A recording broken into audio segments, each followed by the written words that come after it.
Hola, ¿qué tal? Bienvenidos a Onexpo TV, la plataforma informativa del sector gasolinero. Hoy saludamos con mucho gusto a Dolores Santos, analista de investigación de OPIS by IHS Markit, y lo primero que quisiéramos preguntarle es ¿qué está pasando con la refinería de la costa oeste de los Estados Unidos?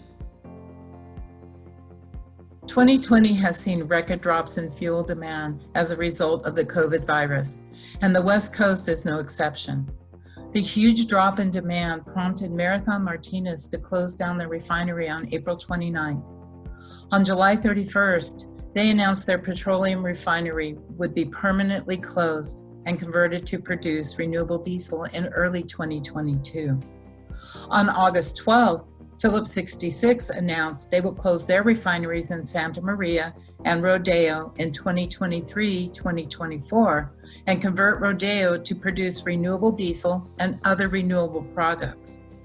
Renewable diesel has been imported into California in increasing quantities since 2012 to meet renewable diesel, the California Low Carbon Fuel Program, displacing fossil diesel produced by local refiners, which must be exported.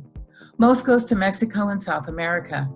When Marathon comes back up in early 2022 as a renewable diesel producer, even more fossil diesel produced by remaining West Coast refiners will be exported as renewable diesel replaces fossil diesel consumption in California and Oregon.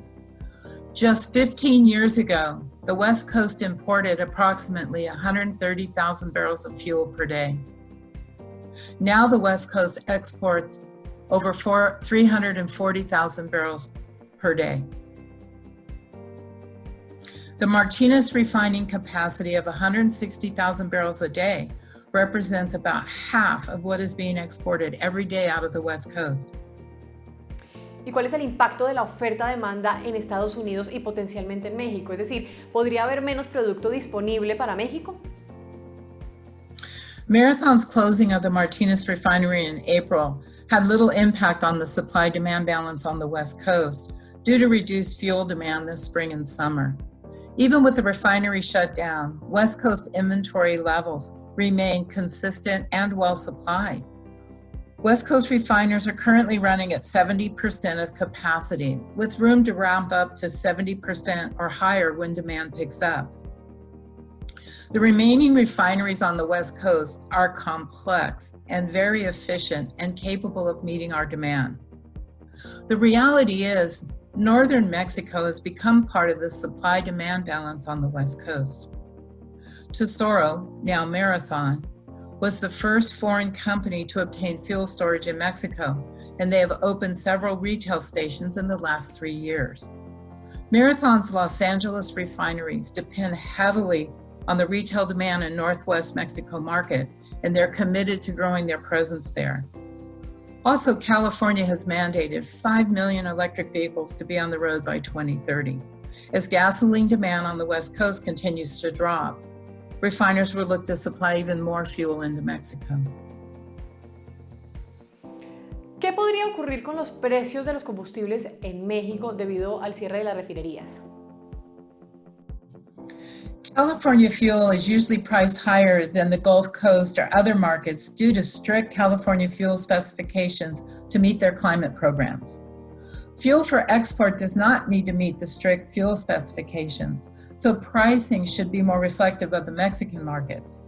World and local events can and do have an impact on pricing, and if there are supply shortages on the West Coast, prices will go higher. The West Coast is isolated from other refining centers, making replacement barrels more expensive if imports are required to balance demand. The closing of the Marathon refinery has not had a major impact on West Coast prices today. Markets will always adjust. If the West Coast prices get too high, imports will come in to balance the market. Going forward, it looks like supply will continue to outpace demand, keeping prices stable. Dolores, muchísimas gracias por acompañarnos y por ponernos en contexto de esta crisis por la que está atravesando el mundo. I would like to thank Onexpo, its members, and the audience for giving me the opportunity to speak with you today. Thank you. Estuvo con nosotros Dolores Santos, analista de investigación de OPIS by IHS Markit. A ustedes muchísimas gracias por acompañarnos en esta nueva emisión de Onexpo TV, la plataforma informativa del sector gasolinero. Yo soy Claudia Echeverry y los invito para que nos sigan en nuestras redes sociales. Hasta la próxima. Con más de 26 años como líder absoluto en tecnología para la automatización y control del suministro de combustible, ATIO Group brinda soluciones integrales que garantizan el éxito en cualquier negocio en la industria del combustible. Mediante su solución Control Gas, hoy por hoy ATIO ofrece la tecnología para optimizar el funcionamiento de más de 5.000 estaciones de servicio a través de la automatización de los procesos operativos y administrativos. El combustible mueve al mundo. ATIO mueve al mundo del combustible.